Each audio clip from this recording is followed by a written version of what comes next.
Queridos amigos podescuchas, muchas gracias por estar nuevamente aquí en Consejos Divinos.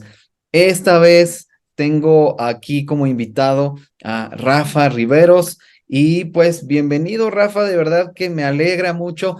Por fin pudimos empatar agendas y me alegra mucho que estés por acá. Gracias, Efra. Ha sido un honor poder ser invitado a este espacio, a tu espacio donde conversamos de estos temas tan relevantes para nuestras vidas y eso es lo que me gusta, es parte incluso de lo que hacemos, ¿no? No creemos que la teología sea solamente para la academia o para un grupo selecto, una élite selecta de intelectuales cristianos, sino que la teología tiene que ver en nuestro día a día para todo lo que hacemos, para vivir para Dios. Me parece que es William Ames que dice lo siguiente respecto a la teología. La teología es el arte, la ciencia de vivir para Dios. Entonces, creo que eso debería permear nuestras vidas y me gusta este espacio precisamente porque hacen la teología accesible y todos los temas que se tratan de alguna manera tienen un resultado, una consecuencia en nuestras vidas. Así que es un honor estar con ustedes. No, pues genial, me parece fabuloso.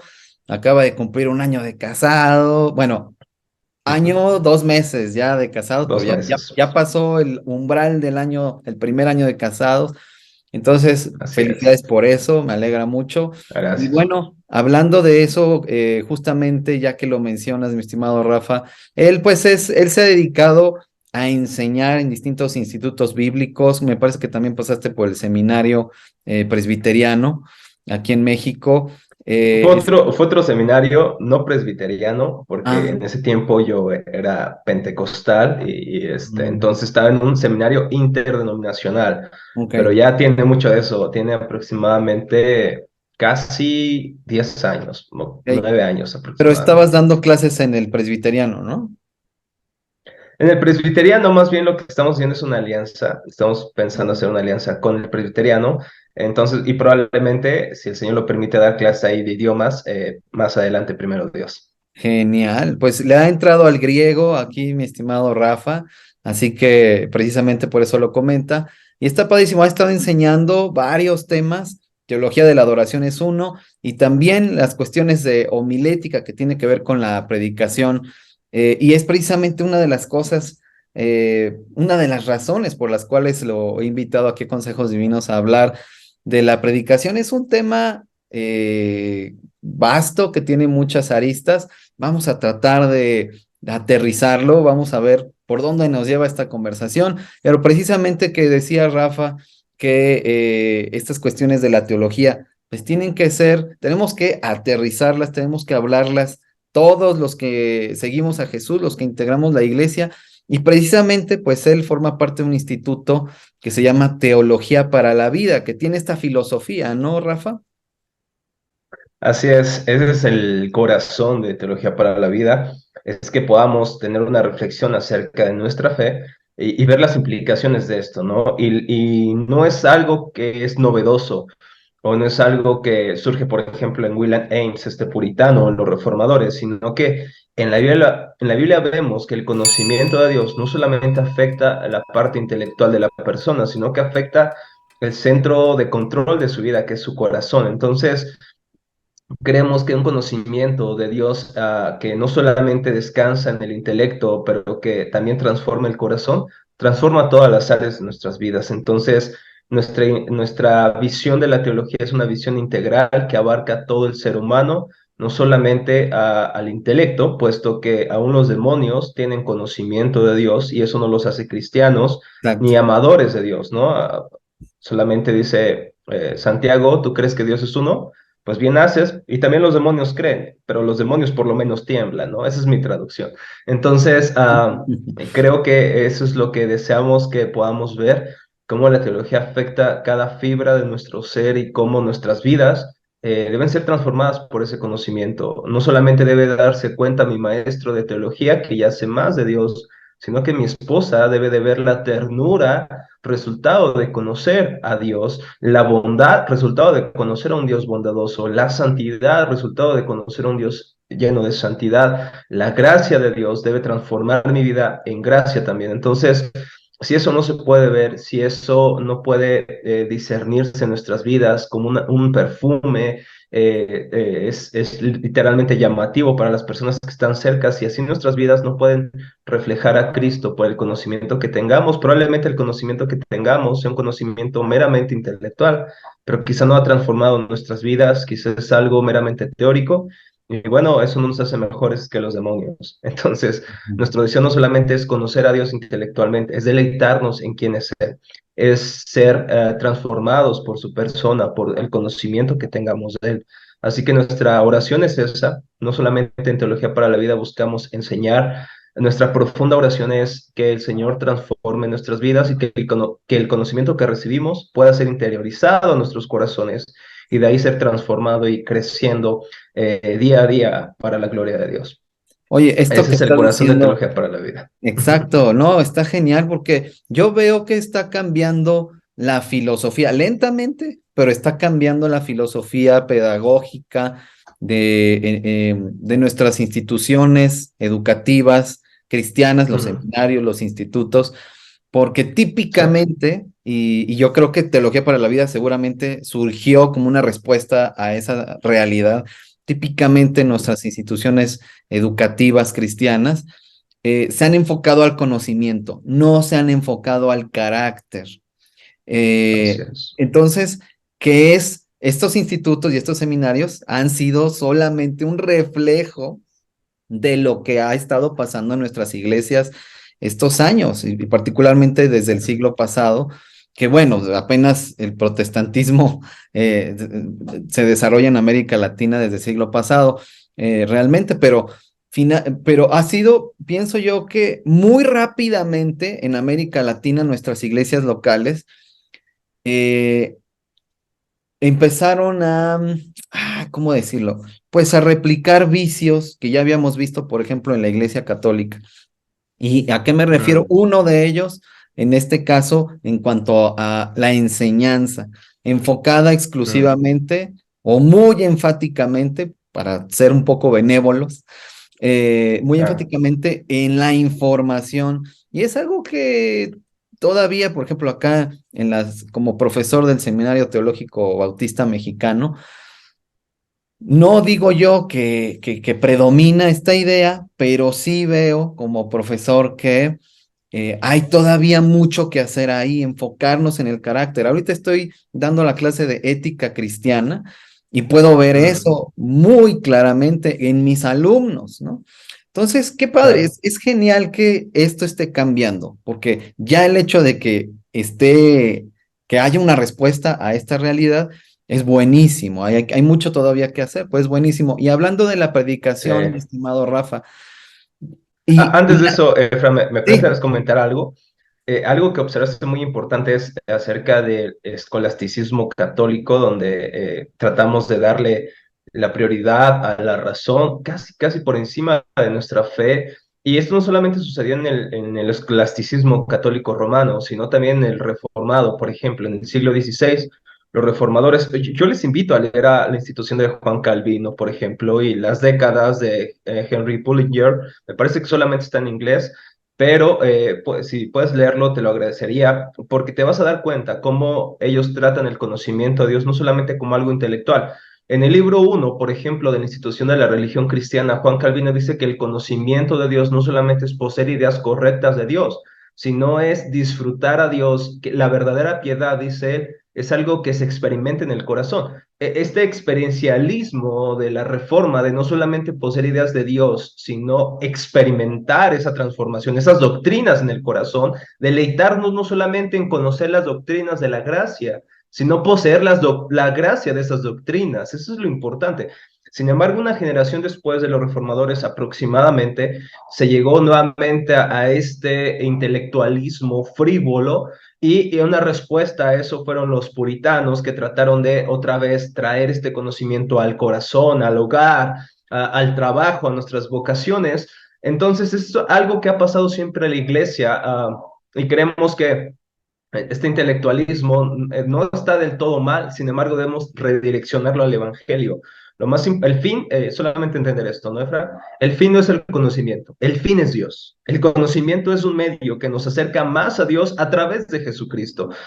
Entonces, redireccionar este conocimiento, por ejemplo, a mis alumnos que vienen muy preparados, por ejemplo, que están estudiando el diplomado, pero que ya han estudiado en otras partes o han estudiado por su propia cuenta, y noto cuando ellos traen digamos, esta actitud, este espíritu de superioridad intelectual. ¿Por qué lo detecto, Efra?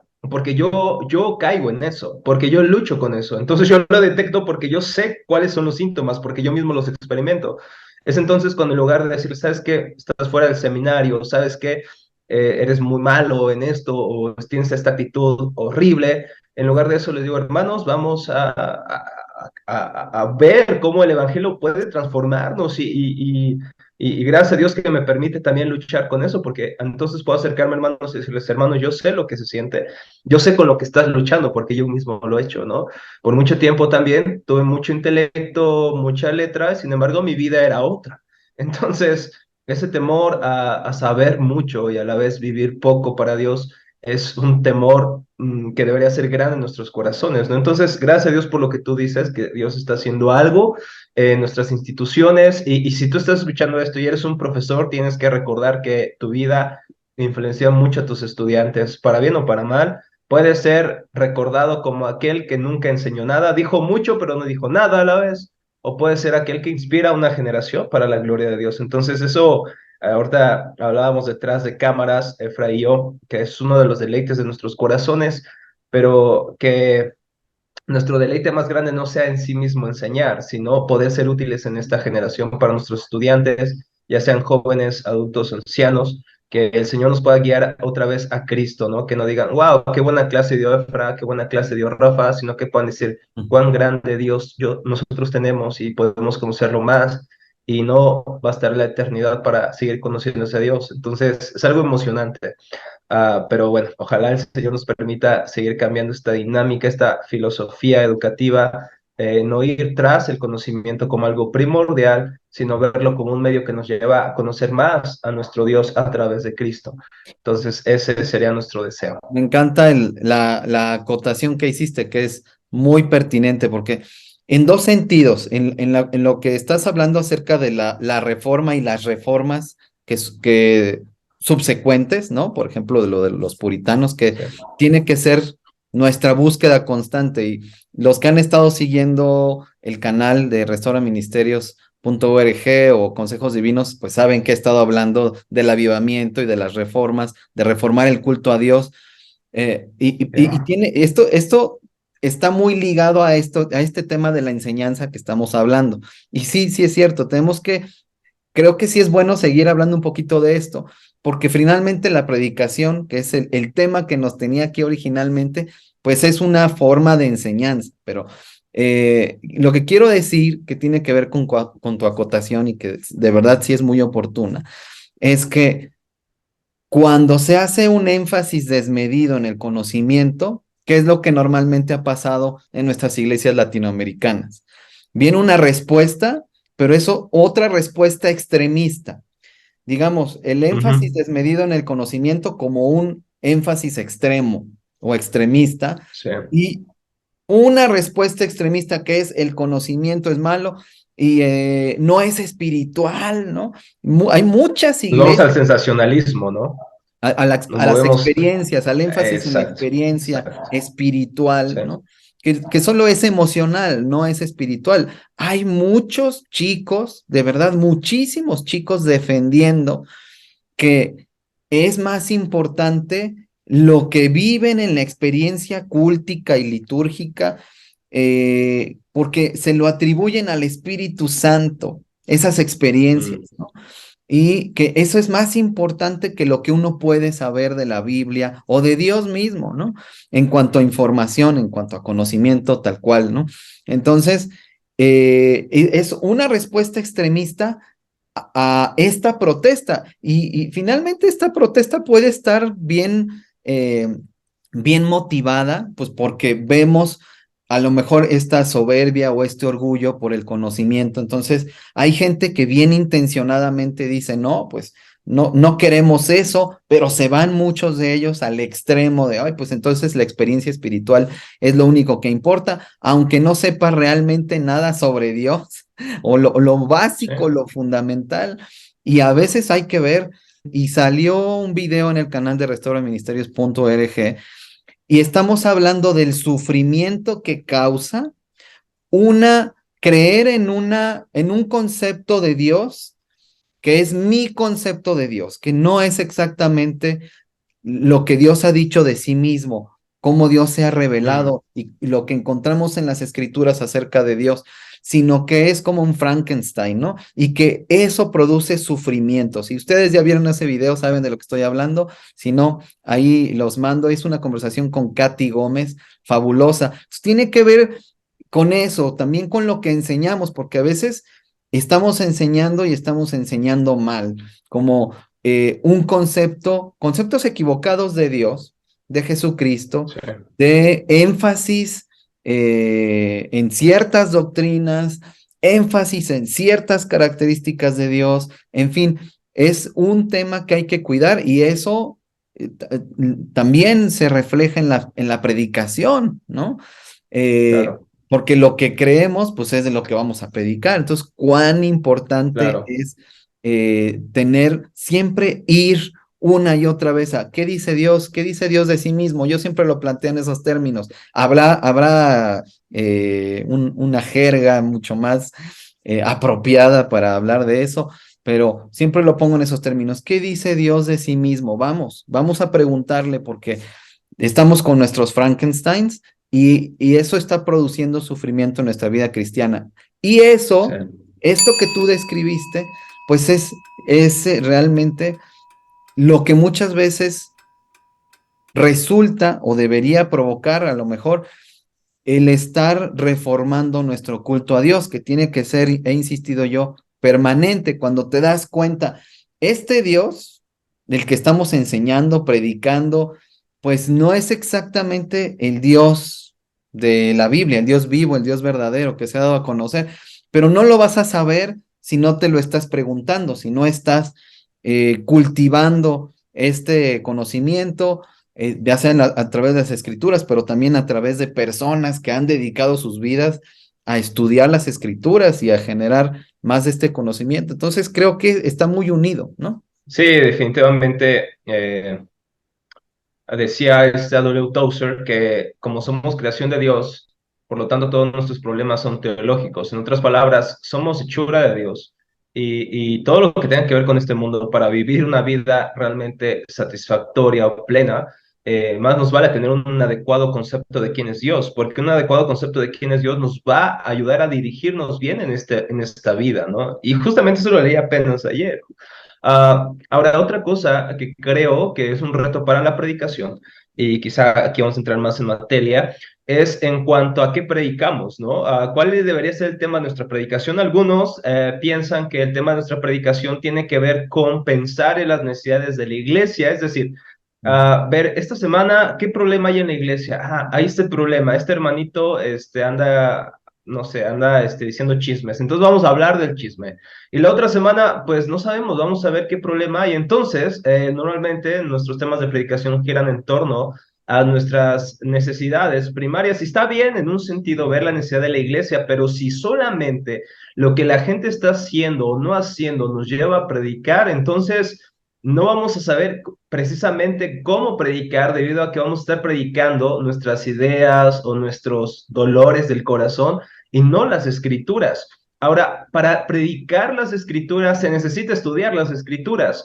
Y eso es lo que conocemos, Efra, como la exégesis. Lo que hacemos antes de predicar no es pensar en qué problemas tenemos o cómo me siento, qué película vi para saber qué predicar, no. Es ir al texto bíblico, estudiar el texto bíblico y extraer el significado del texto bíblico. Eso es exégesis. Suena muy difícil exégesis, pero es simplemente aplicar algunas reglas de interpretación al texto para extraer su significado. Y una vez que hemos extraído su significado, es que ahora podemos ponerlo en palabras sencillas.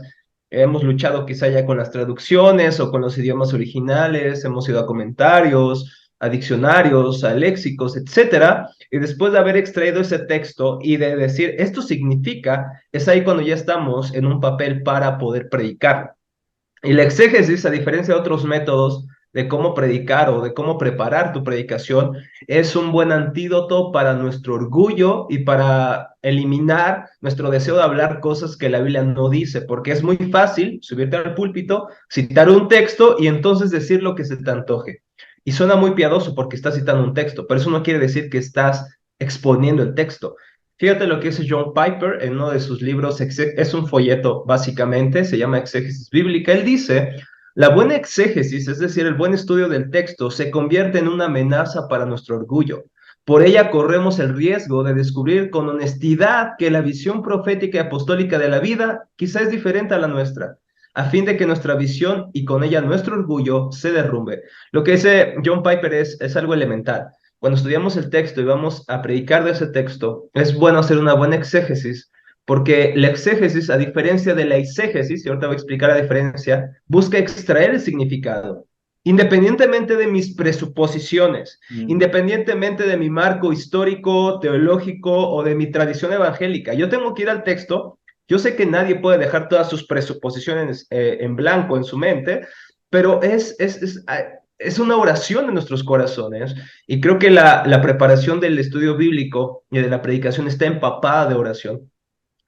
Y decirle al Señor, Señor, yo sé que tengo presuposiciones, yo sé que traigo en mi mente incluso pensamientos arraigados que no quiero dejar, pero Señor, permíteme que mientras yo estudie el texto, antes de buscar que las personas lo vean, lo experimenten, permite que yo lo experimente y permite que al ver tu verdad, aunque ese texto vaya en contra de lo que yo había pensado acerca de determinada área de la vida, permite que yo pueda creer eso y deshacer mis presuposiciones anteriores. Es lo que dice John Piper, ¿no? El punto es que nuestro orgullo y nuestra visión errada de la vida se derrumbe con un buen estudio del texto. Y decía otro teólogo llamado Kevin Van Hooser, también un excelente teólogo de Westminster Seminary, decía lo siguiente: no hemos entendido el texto hasta que entendemos lo que el texto busca lograr en sus oyentes. Y la exégesis no es exitosa hasta que se sabe cómo debería ser usado este texto. Los textos pueden ser usados legítimamente para meditar y reflexionar más allá de su intención, pero ese es un proceso muy distinto al de la interpretación y sobre todo el exégesis. Esto es especialmente cierto de la escritura, cuya intención es primordial, es cambiarnos y darnos identidad. La primera tarea del exégesis es escuchar con un corazón dispuesto y obediente. Y me gusta esto que es al final, ¿no? La intención de las escrituras primordialmente es cambiarnos y darnos una nueva identidad. Entonces, hacer un buen estudio del texto antes de predicarlo nos va a ayudar precisamente a imponer ideas que no están en el texto o nuestras presuposiciones, ¿no? Sobre todo nuestra tradición evangélica. Lo que Juan Calvino dijo, lo que John Wesley dijo, antes de eso está lo que Dios dice, antes Ujú. de eso está es lo que la escritura dice, a pesar de que eso vaya en contra de nuestros más grandes escritores favoritos.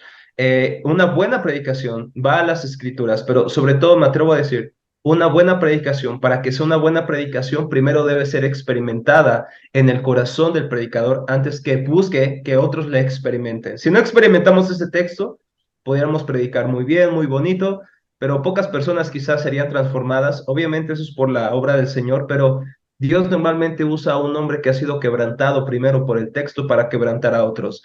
Esa es una ley espiritual que está en todas las escrituras y en la historia de la iglesia. Entonces, eso me gustaría que lo meditáramos. Sí, totalmente. Gracias por todo esto que has comentado.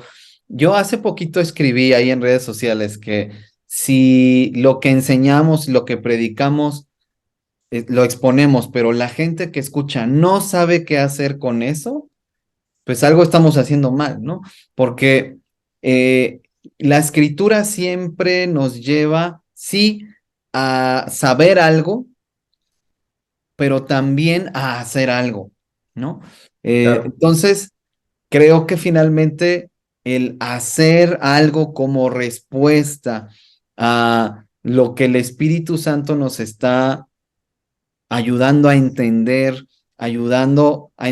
para hacer algo con eso, tiene que ser claro, pues, como un básico, porque hay, pues sí, en nuestras experiencias cristianas ya como teniendo muchos años de ser cristianos, que hemos escuchado distintos predicadores, distintos tipos de predicación, pues muchas veces nos ha tocado escuchar predicaciones, pues que exponen cosas, ¿no? Pero realmente es como, ok, pero ¿qué pasa? ¿Qué hago con eso? Como que no está muchas veces muy claro. Y a lo mejor eso tiene que ver con Ok. homilética. Eso por un lado. Y por otro lado, el que, ¿qué pasa también ahí, Rafa, cuando escuchamos la predicación, pero literalmente minutos después ya ni nos acordamos de qué predicó la persona? Entonces, por un lado, Mm, ¿qué hago con esto? Y por otro lado, ¿qué está pasando desde tu punto de vista cuando esto es más común de lo que queremos reconocer? Ya no nos acordamos de lo que se claro. predicó una hora después, ¿no? Quisiera hacer dos comentarios respecto a estos dos puntos. Vamos a empezar con el qué pasa cuando se me olvida la predicación. Bueno, esto puede surgir, también vamos a hablarlo de temas muy naturales como nuestra memoria, ¿no? Que tenemos quizá una memoria no muy buena a largo plazo o incluso a corto plazo, o que tenemos quizá, no sé, algo que nuestra atención no esté puesta en el sermón. Otra cosa también, y creo que es más común, es que el predicador no haga alusión suficiente al texto y no sea memorable su predicación. Casi no es la culpa del oyente, casi siempre es la culpa del predicador. Y yo sé que aquí le estoy poniendo una carga a los predicadores muy fuerte, pero si tu forma de predicar es como una clase de escuela dominical, meramente informativa, meramente tratas de comunicar la información y lo logras, pero no es memorable ese sermón. No es un sermón que transforme vidas, no es un sermón que diga, he visto más a Dios, la gloria de Dios, sino que es un sermón que dice, bueno, fíjate, hubo un predicador muy bueno aquí en México, que era norteamericano, y cuyos oyentes siempre exclamaban halagos a este predicador. Y una vez le preguntaron a alguna de estas personas, oye, ¿qué aprendiste de nuestro hermano? Pues no sé, sabe mucho, no le entendí nada, pero se ve que sabe mucho. Eso no es predicación, eso no es predicación.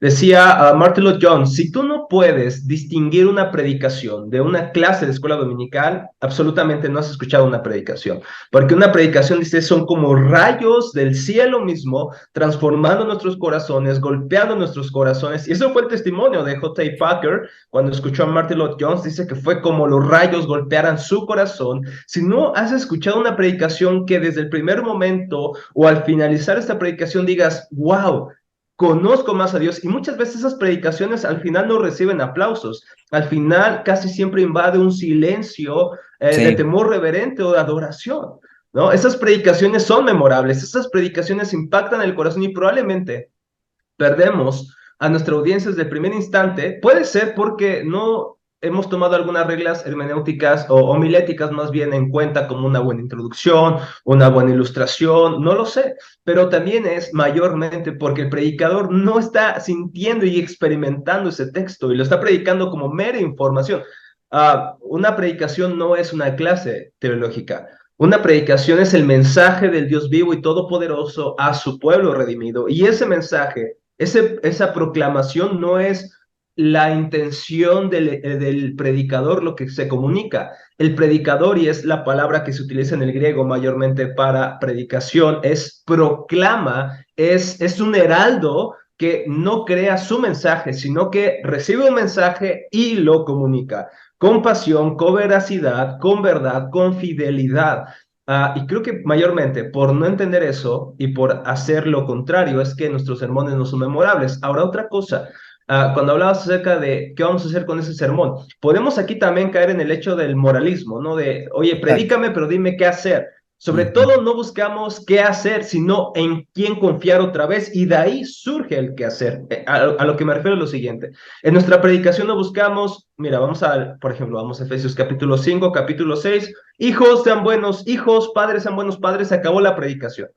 Bueno, ya me dijeron qué hacer, ya me aplicaron la Biblia, pero ¿cómo lo hago? Porque mi corazón es horrible, porque mi corazón intenta rebelarse a mis padres. y mi corazón como padre intenta educar a mis hijos por mis propios términos, en mi propia sabiduría. ¿Qué necesito hacer? Bueno, Efesios 5 y 6 no está solo, está en un contexto donde capítulo 1, capítulo 2, capítulo 3 nos habla de lo que somos en Cristo.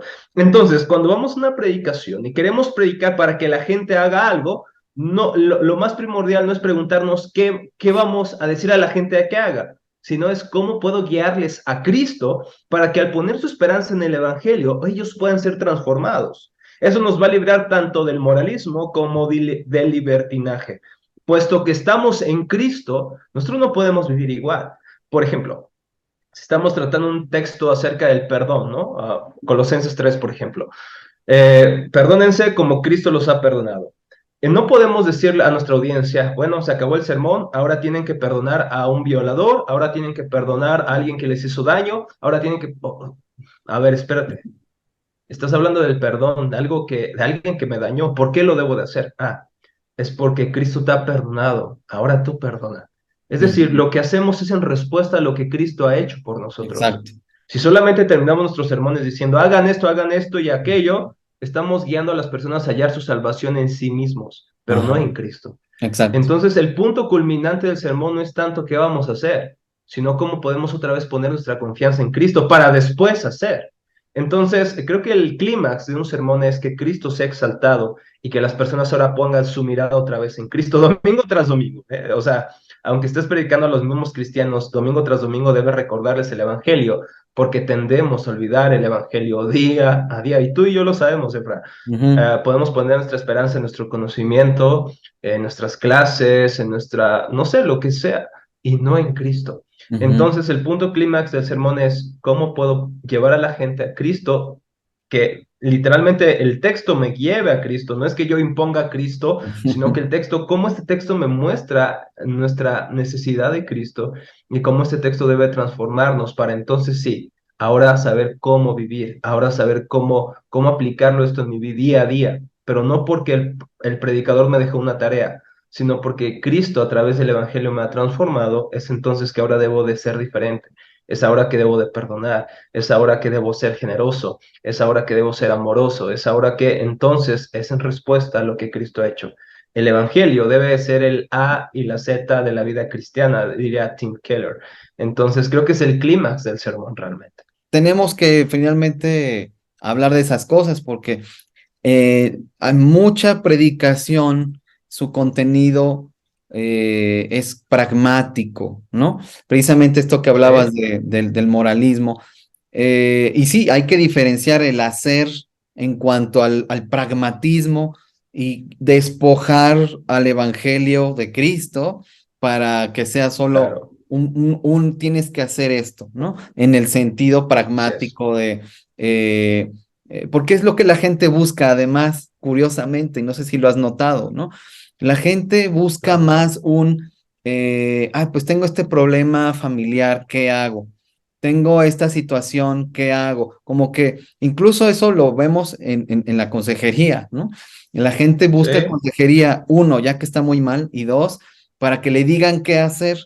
Y muchas veces la gente va se reúne con la iglesia para escuchar una predicación porque quiere saber qué hacer en este claro. sentido pragmático, No, pero Efra, permíteme hacer ahí una aclaración rapidísimo. Creemos que nuestra mayor necesidad es cómo ser ricos, creemos que nuestra mayor necesidad es cómo arreglar a nuestra familia, creemos que nuestra mayor necesidad es cómo hacer ujú, esto o aquello, y ujú, está bien, es una necesidad, pero lo que no nos damos cuenta es que nuestra más grande necesidad es Cristo y que exacto, todas las demás exacto. necesidades, hermano, van tomando su lugar. Yo lo veo como el sol, ¿no? El sol que está haciendo promoción, mira. Ah, sí. El sol está en el centro y todos los demás planetas giran en su eje correcto, pero cuando nosotros quitamos al sol del centro y ponemos a un planeta en el centro, entonces todo se empieza a desbordar. De la misma manera, cuando Cristo no está en el centro de nuestras vidas, cuando Cristo no volvemos a Él todos los días, cuando Cristo no es el sol en el cual giran todos nuestros planetas, todos nuestros asuntos, es cuando las cosas empiezan a desmoronarse. Pensamos que nuestra mayor necesidad es cómo lidiar con mi esposa, con mi esposo, pero nuestra mayor necesidad es ver la gloria de Dios. Y de Exacto. ahí viene todo lo demás.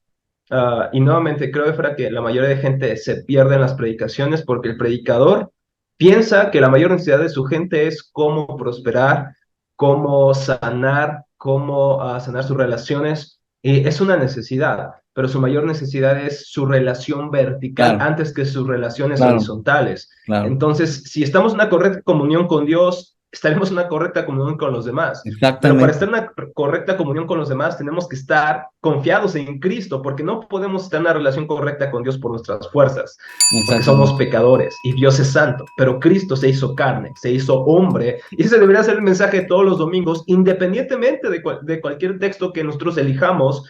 Tenemos que interpretarlo a la luz del marco general de la Biblia, que es la historia de la redención.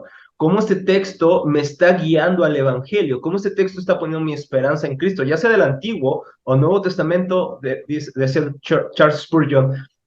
Desde cualquier texto podemos dirigirnos a Cristo, puesto que todas las escrituras hablan de Cristo, como el mismo Cristo lo dijo en Lucas 24, versículos 25 al 27. Así que esto es algo muy importante, Efra, ¿no? Sí, vamos a suplir alguna necesidad de nuestra predicación, pero entendiendo que siempre la mayor necesidad de las personas es que se encuentren con Cristo, y el orgullo y la falta de perdón y el rencor y las relaciones rotas sanarán como producto o una consecuencia del Evangelio, por el Evangelio. Si empezamos al revés, estamos ujú, tratando de curar las heridas externamente, pero exacto, está pudriéndose internamente el corazón. Entonces tenemos que hacer una cirugía del corazón a través del Evangelio, y de ahí todos los demás problemas empiezan a ser sanados con el tiempo. Nuestras relaciones, nuestro rencor, nuestra falta de perdón, empiezan a ser transformadas por el Evangelio. Creo que tú que eres parte y experto en consejería bíblica, te das cuenta que puedes darles muchos consejos a las personas, pero solamente estamos lidiando quizá con los síntomas externos y no lidiando con el problema mayor, ¿no? Entonces en la predicación es lo mismo. exacto, No lidiamos solamente con los síntomas, lidiamos con el problema, con la raíz del problema, que es el corazón del hombre.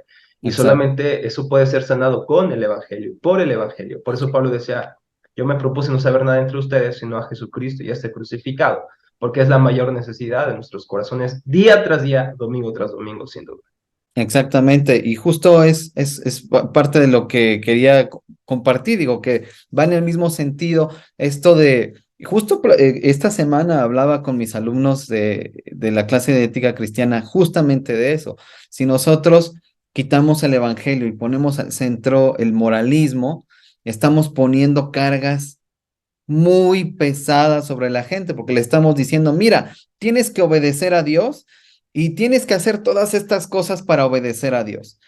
Pero sorpresa, pues tú no puedes como ser humano simplemente decir, órale, ahí voy, porque no te puedes cambiar a ti mismo, porque no depende de ti. O sea, obviamente eh, podemos desear, podemos tener la voluntad, que también eso es obra del Espíritu Santo, de ser diferentes, pero tenemos que dejar a Dios ser Dios y que Él haga lo que Él tiene que hacer en nuestras vidas y nosotros, claro, pues hacer nuestra responsabilidad personal. Pero si solo son eh, tareas morales las que tenemos que llevar a cabo, o digo, hablando específicamente de ese tema, pues vamos a generar una frustración terrible en la gente porque no va a poder, si no les estamos dando a Cristo y si solamente estamos diciéndole, tienes que ser un buen esposo, tienes que ser una buena esposa, tienes que ser un buen cristiano, entendido como una serie de requisitos y de tareas que tienes que hacer, ¿no?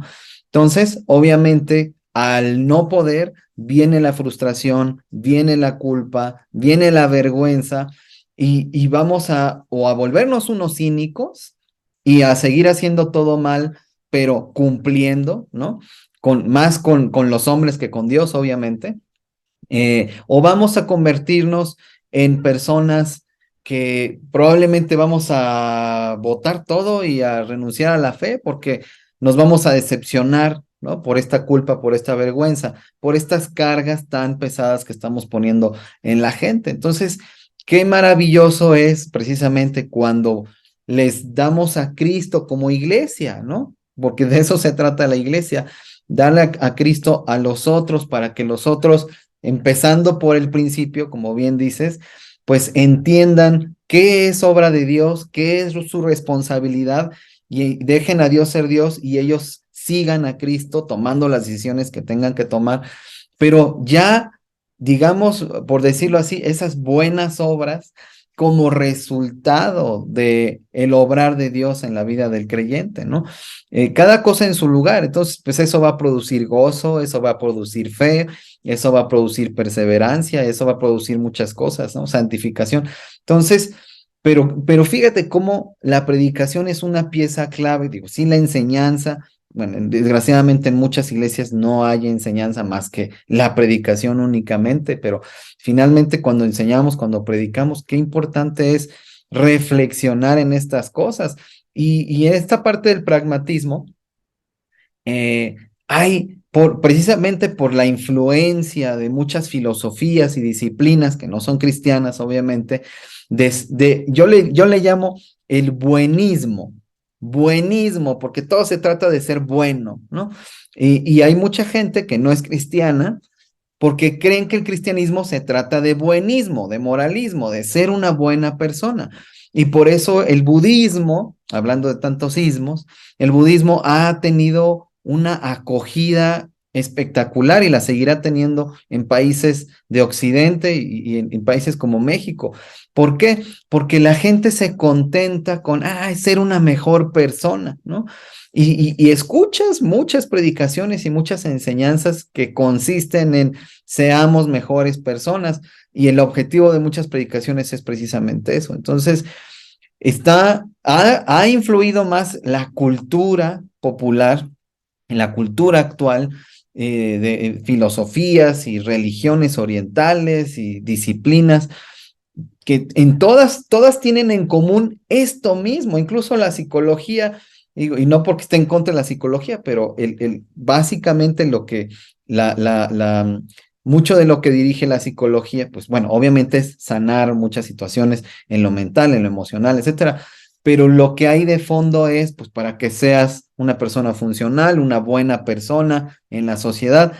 Y claro, ahí es donde te das cuenta de la necesidad del mundo de Cristo, porque aunque lo intentemos, pues podemos ser funcionales, entre comillas, podemos ser buenos en nuestros parámetros humanos, pero cuando todo lo vemos a través de Cristo, cuando lo apuntamos a Cristo, uff, pues podemos ver nuestra miseria, podemos ver que somos esto de ser funcional, bueno, ¿no? Dependiendo de con qué cristal lo estás mirando, pero realmente puedes ver el daño que te estás haciendo y estás haciendo a otros por, eh, porque vives conforme a tus propios parámetros, ¿no? Te comparas con otros que no, pues con los que te conviene compararte, por supuesto, pero cuando es a través de Cristo, ahí es, y cuando realmente estamos predicando a Cristo,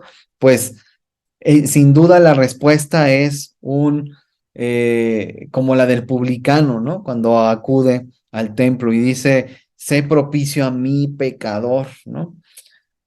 Qué impresión, realmente Sí. hay que tener eh, y ser autocríticos, eso es como mucho la filosofía de este podcast, para entender, a ver, hasta qué punto las filosofías de allá afuera están permeando e influyendo nuestras predicaciones. ¿Por qué? Porque cuando predicamos así, atraemos gente, Rafa, ¿no? Es como, y yo lo he visto en pastores que empiezan a cambiar sus predicaciones, empiezan a atraer más personas hacia la congregación y entonces dicen, pues por aquí es, pero pues es buenismo de la predicación. Sí, es pragmatismo, como tú decías, sin importar mi metodología, sin importar mi mensaje, incluso si eso funciona, si eso trae a la gente, entonces debe ser bueno. Y eso es una falsa, Sí, desde el principio es una falsa premisa, ya que ¿qué definimos como bueno? ¿No? Eso es algo importante. Un buen mensaje es aquel que atrae Un buen mensaje es aquel que transforma. Entonces, eso es lo más importante que debemos tener en mente. Ahora, en segundo lugar, sí, es algo que atrae a la gente, porque parece que es lo que la gente busca.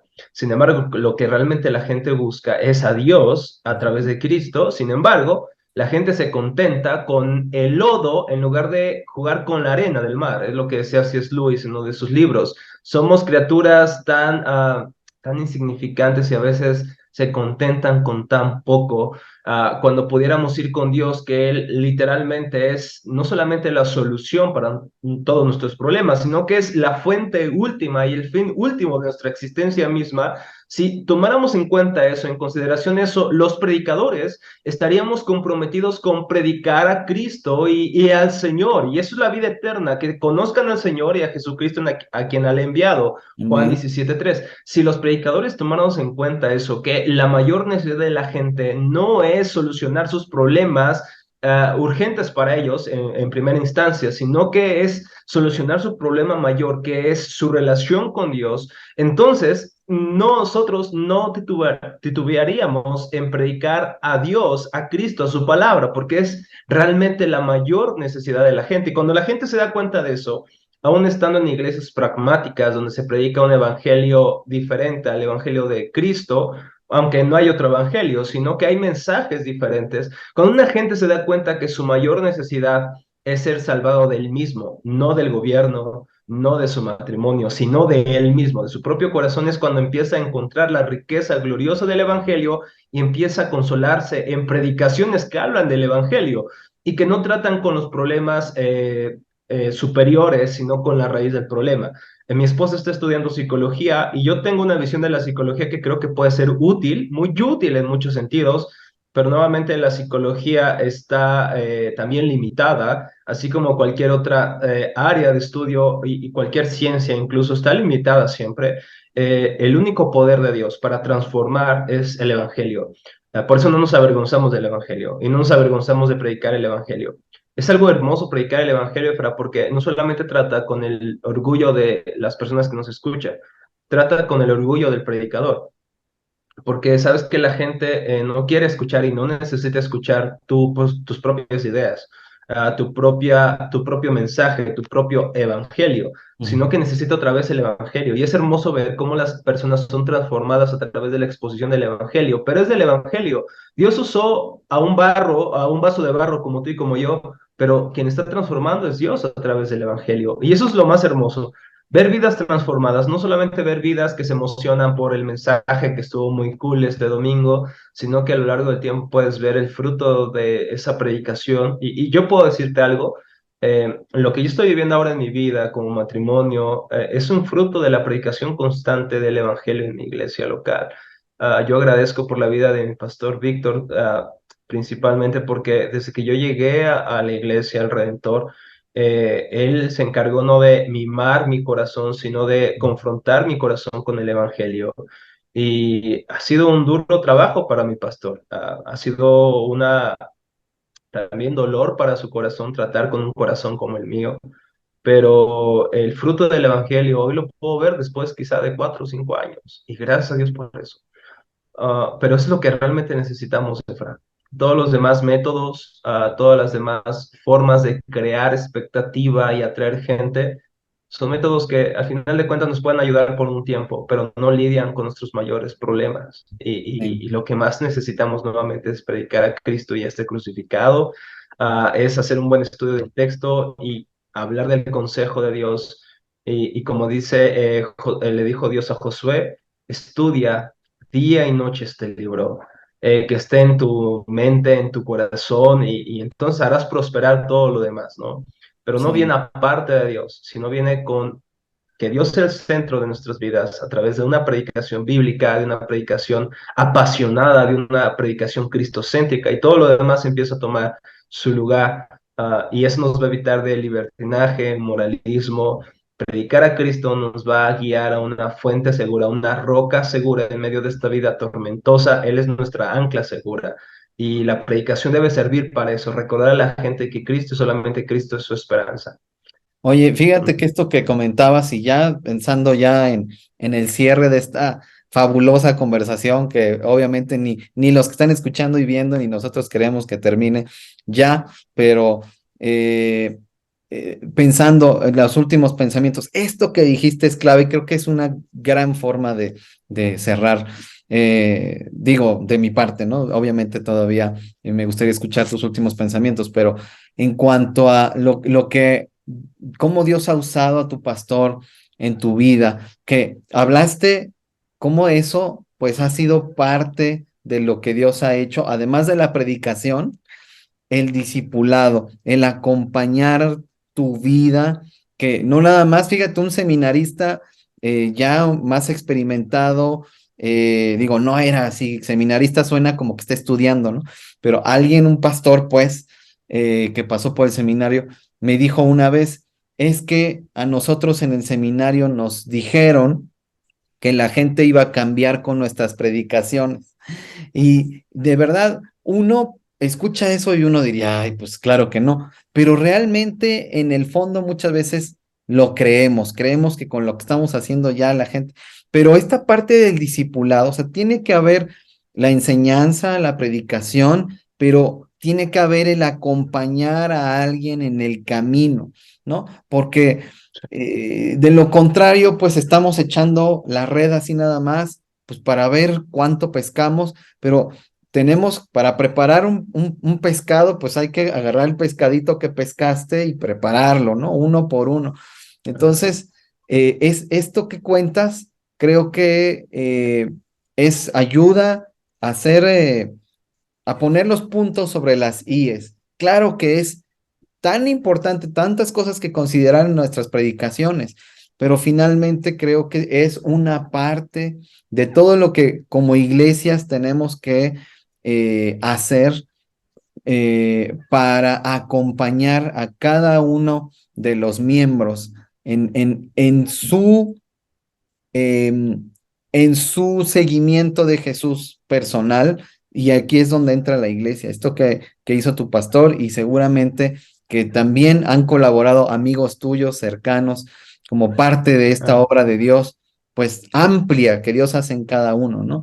Entonces, sí, es este vincular lo que se predica así a la congregación con esta parte del discipulado que tú estás testificando literalmente cómo Dios sí, lo ha usado. Creo que es algo importante. Y solo cerrar de mi parte con este pensamiento que he tenido yo y lo expongo acá contigo, Rafa, em, en cuanto a que la predicación, en cuanto a la historia, lo que hemos visto en otras etapas históricas de la iglesia, que se predicaba muchas veces, y tú citaste Spurgeon, que también es uno de ellos, pero se predicaba al pueblo, a la gente, no nada más a la iglesia dentro de las cuatro paredes del edificio donde se reúne, sino que muchas veces y sobre todo cuando hubo avivamientos y todas estas cosas,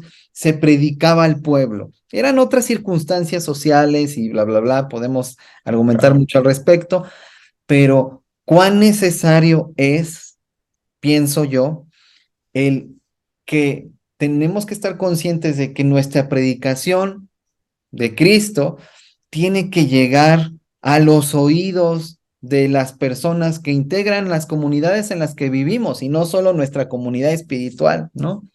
Pero claro, es una preocupación y veo que es una necesidad. No a través de las redes sociales y de los videos que subimos de nuestras predicaciones para nuestras iglesias, pues no va a ser suficiente, obviamente.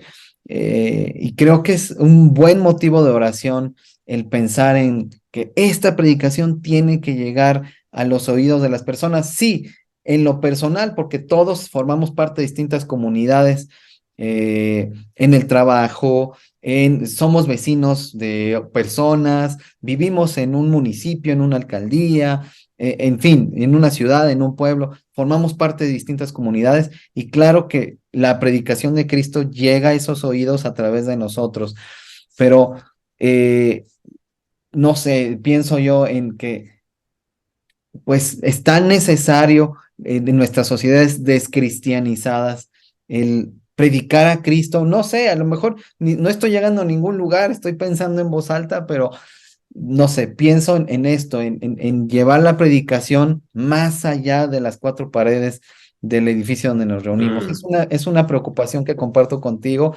no es, está bueno. pero bueno, ¿cuáles son tus pensamientos finales, mi estimado Rafa? Pues en cuanto a lo que dices respecto a esto de llevar el evangelio a otros lados, creo que hay muy buenos métodos como el evangelismo, pero algo, Efra, que he cambiado en mi cosmovisión, digamos, del evangelismo es un poco esto. Solemos hablar del evangelismo con las personas que van tocando de puerta en puerta, o subiéndose al metro, o a los micros, no lo sé, y predicar, ¿no? Y está bien, o los que se llevan su bocina y predican en un parque o en un hospital, está bien, está bien. Creo que tengo amigos, incluso un profesor de nuestro seminario del Instituto Bíblico de Teología para la Vida ha enseñado de esta manera, ha predicado de esta manera, pero ha cambiado los tiempos y vemos que en el siglo pasado era muy común las cruzadas evangélicas, donde se invitaban a las personas a través de, no sé, un gran predicador venía, como Bill Graham, no lo sé. De hecho, hubo apenas en la Ciudad de México una cruzada por acá.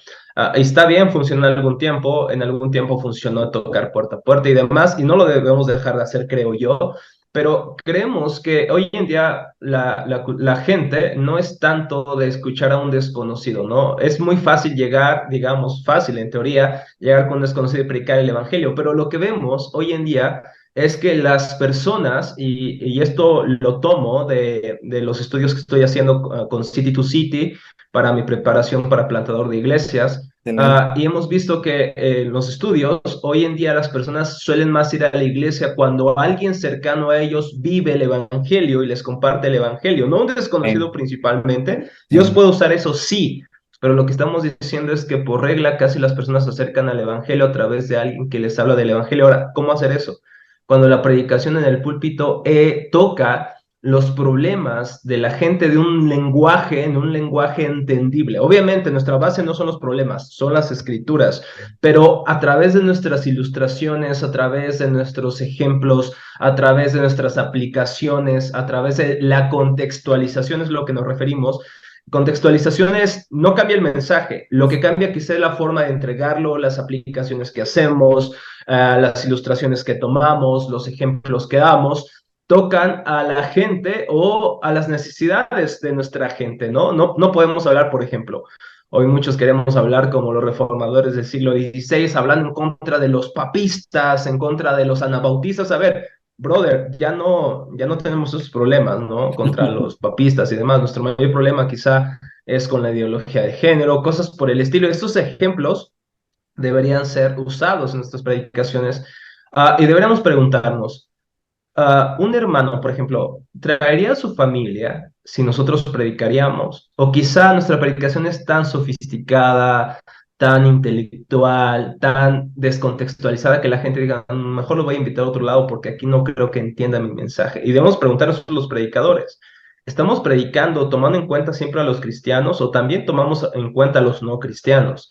¿Tomamos en cuenta a los agnósticos? ¿Tomamos en cuenta a los ateos? Tomamos en cuenta que quizá muchas de las personas que están sentadas no son cristianas. Muchas veces pensamos y predicamos como si todos creyeran y supieran Sí, el evangelio y usamos frases sí, como redención, justificación y está bien usarlas, pero no las explicamos y eso está sí, mal porque no conectamos con la gente. Oye, ¿qué es justificación? ¿Qué es la salvación?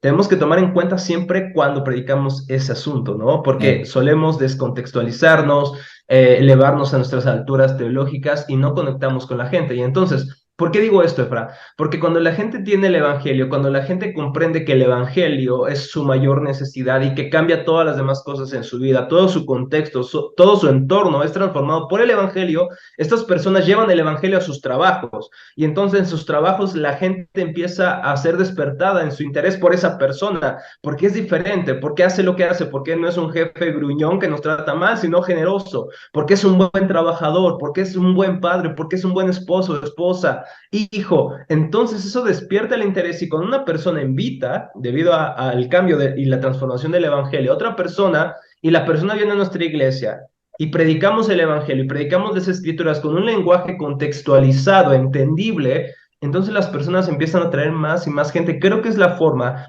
más efectiva hoy en día, Efra, de evangelizar. Crear una red de relaciones en este sentido cercana a nosotros, en el cual podamos nosotros predicarles el evangelio. Para eso el pastor o el líder debe ser también ágil en también predicar el evangelio de tal forma que todos lo comprendan y que las personas vean las implicaciones del evangelio en sus vidas. Y eso va cada vez más a atraer a las personas a escuchar el mensaje que sí puede transformarles.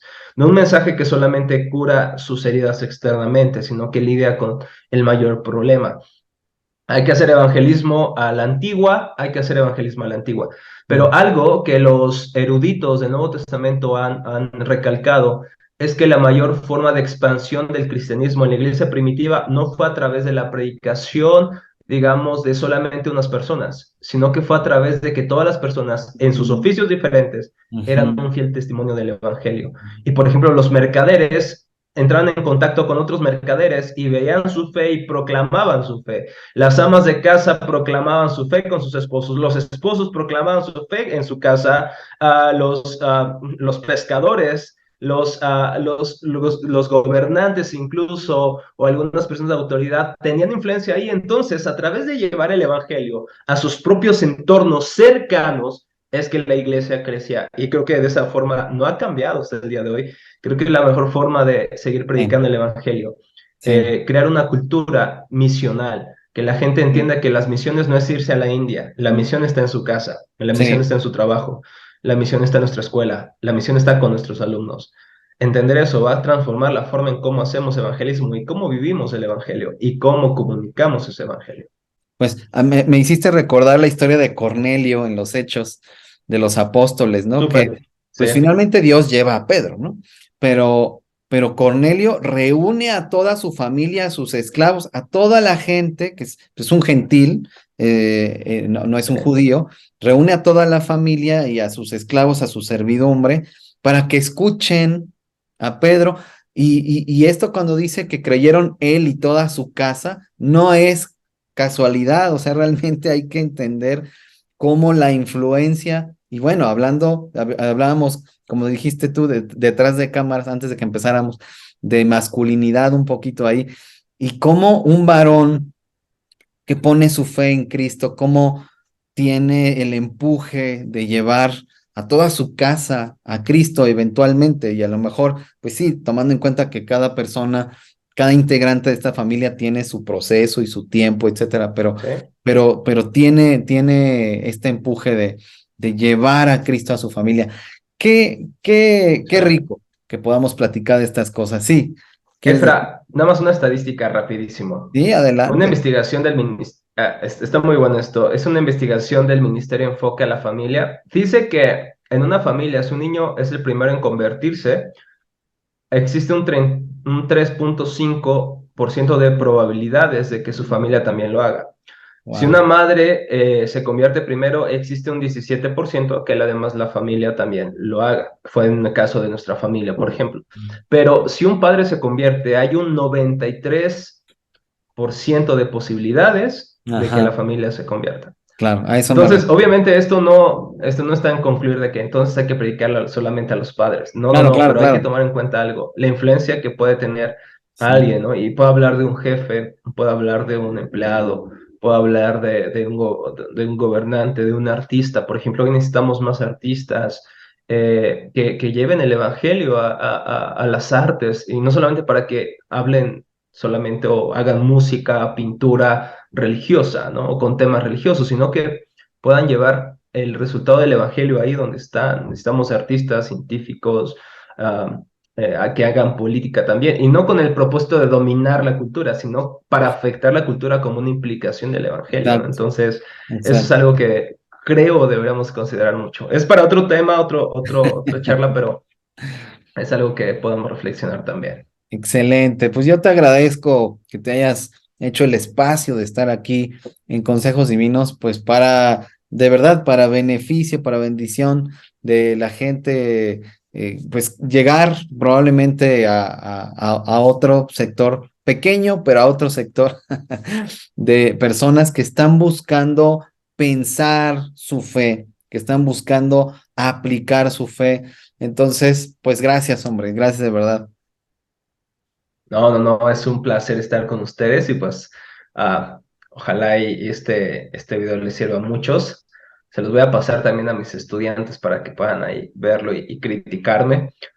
Pero bueno, para la gloria de Dios hacemos esto, Efraín. Es un placer estar contigo, con tu audiencia y que el Señor use nuestros débiles esfuerzos para su gloria. Así que adelante, mi hermano, que sigas con este ministerio tan precioso que el Señor te ha dado, con los dones que el Señor te ha dado para bendecir a nuestro país, a México y también a otras personas de otros países, que el Señor te siga usando a ti, a tu esposa, para su gloria, mi hermano. Ese es mi deseo. Gracias, igualmente, de verdad lo aprecio. Y bueno, Teología para la Vida, ¿cuál sería el canal o los canales de punto de contacto para que la gente lo busque? Claro, si ustedes quieren escuchar algunas reflexiones, pueden ingresar en YouTube la palabra Teología para la Vida, entonces ahí les va a aparecer, va a ser este logo que ahorita voy a aparecer en pantalla en un momento.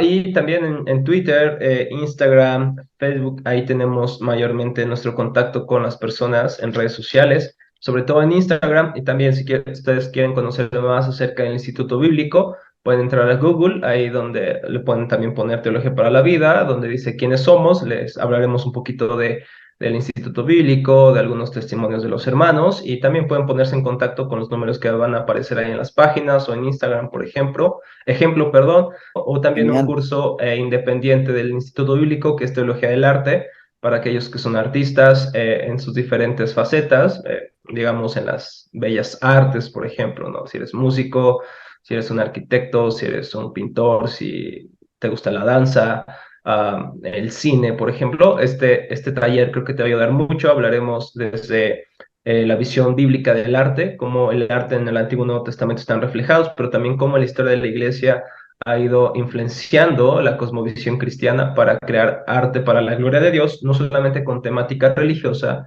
sino que cualquier arte puede ser hecho para la gloria de Dios como doxología, como adoración. Entonces, les invitamos también a ser parte de este curso y del Instituto Bíblico. Si quieres estudiar formalmente teología o profundizar en tus estudios teológicos, pues están invitados a formar parte de este instituto. Excelente, pues gracias por la invitación, ya lo saben, pues escuchas, dense una vuelta por ahí. Yo me despido y nos despido, que Dios sea contigo y hasta pronto.